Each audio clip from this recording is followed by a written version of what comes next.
Hi, we're Jose and Margaret Garcia, and our son was in the process of adopting his wife's first cousin, a little 6-year-old girl. And she had an accidental hot water burn in the home, and when they went to the hospital, the doctors and then CPS and everybody else made a lot of lies about that she had burned up hands, and I have evidence here that there's no burns. They hid all this evidence from us. There's no burns on her hands. They said she had broken bones. Here's the reports that she has no broken bones. And here's another doctor's report that there's no broken bones on a bone scan, a total body bone scan. No broken bones, no organ injuries, nothing. Who said she had broken bones? The doctor, the ER doctor.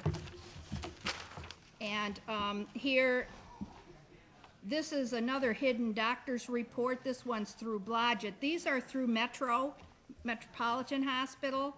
And this one shows that there's no injuries on her back. There's nothing there.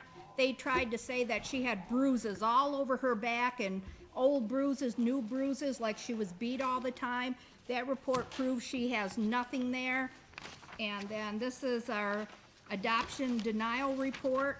And in the report, it talks about the burned up hands, the broken bones, and the bruises all over her back. But this is all the medical evidence that that's all lies.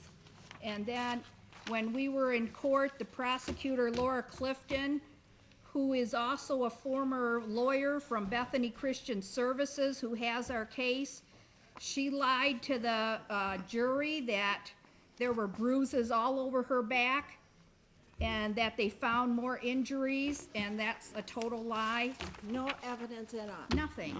And this, yeah, and then this is more court testimony from Judge Carpenter, saying that she found no evidence that the parents had hurt the children at all. Do you have photographs of bruises? No, there isn't any. Not at all. Nothing.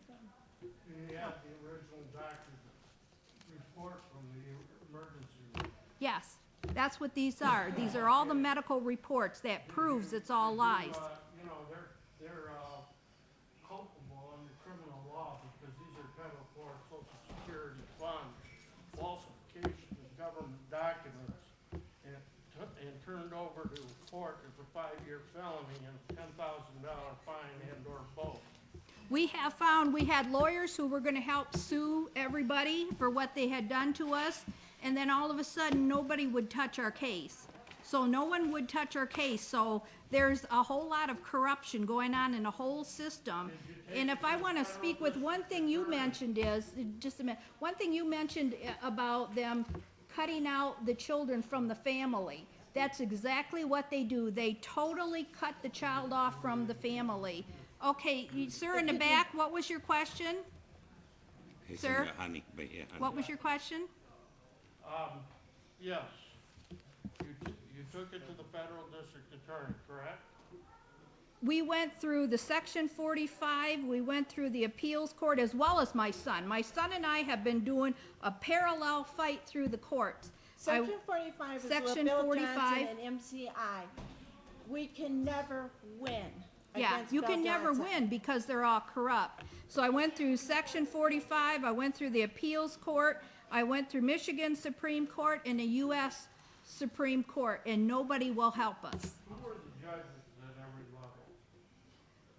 I don't have all the We names. could get that Carpenter to was you. the main one. Judge Carpenter decide? You said that she found that there was no bruising. Did she find neglect or not neglect?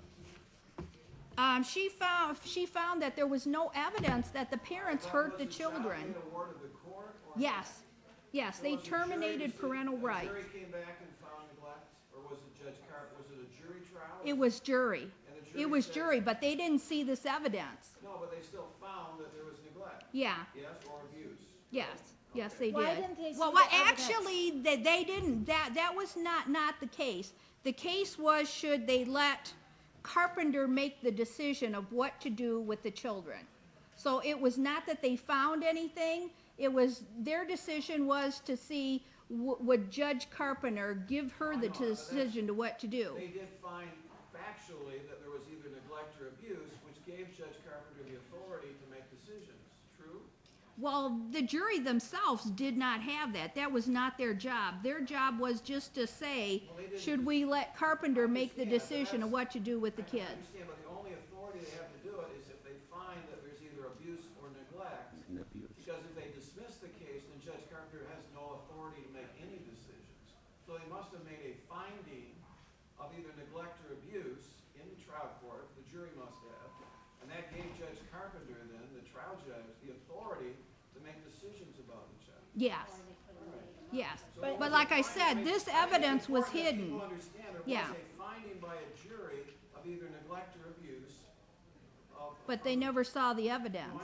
well, they must have seen something, ma'am, I'm sorry. They didn't. They didn't. Honestly, they didn't. What They did your didn't. pediatrician say?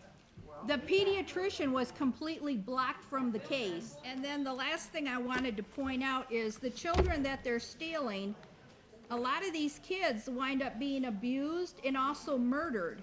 And I have a case here from July where little Emily Mino, a 5-year-old twin that was put in foster care, was murdered by the foster mother. So that's another issue here, not only them falsely stealing the children, but that our children are in danger of being abused and murdered in foster care.